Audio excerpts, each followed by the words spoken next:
The topic is decision properties of CFL. There are 4 decision properties of CFL. The first one is emptiness problem. The second one is finiteness problem. Third one is membership problem. And the fourth one is equivalence problem. So the first one is emptiness problem. As you can see that checking whether the given grammar is an empty language or not. So we need to decide whether the given grammar, that is CFG, context free grammar, is empty language or not. Here the algorithm is, firstly, from the given grammar we need to eliminate all the useless variables.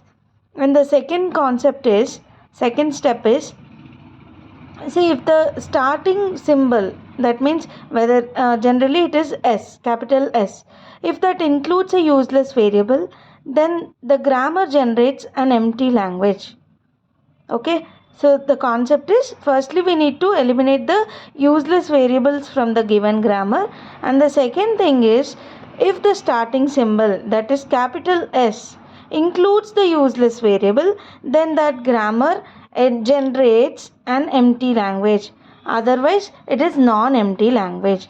Let us see for an example.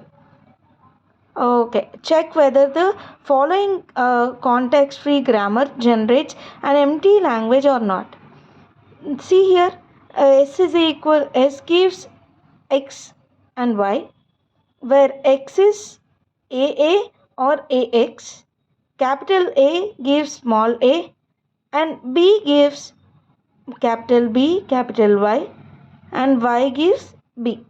Okay, let us see with the X. X gives AA. See, it is a useful language.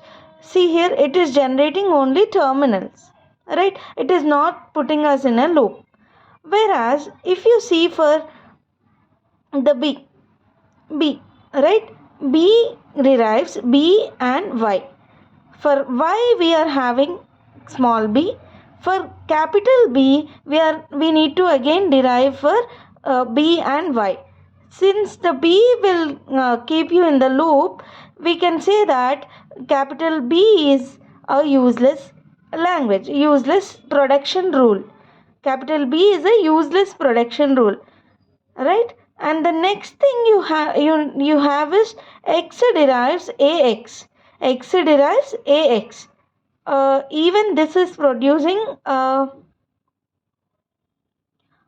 useful grammar, right? It is a useful grammar.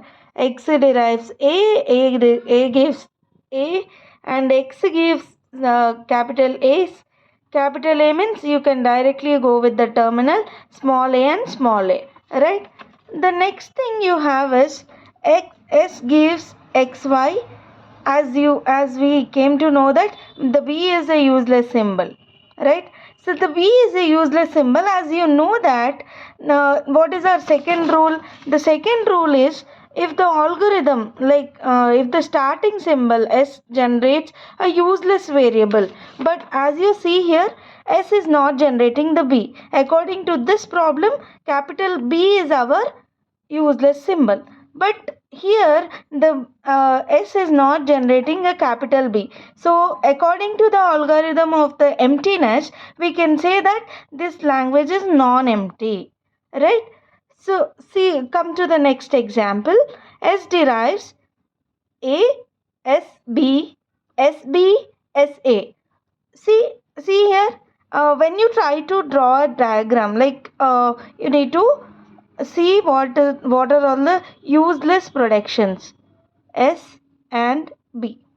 When it comes to S, you can either take any of these 3 production rules. For example, if I take SB, still we have S. Again, if I take this third production SA, still I am having X. So that means all this S is a useless one, because it is just putting me in a loop. So if the starting symbol have the useless production, according to our algorithm, it is an empty language, right? Just go with the third problem.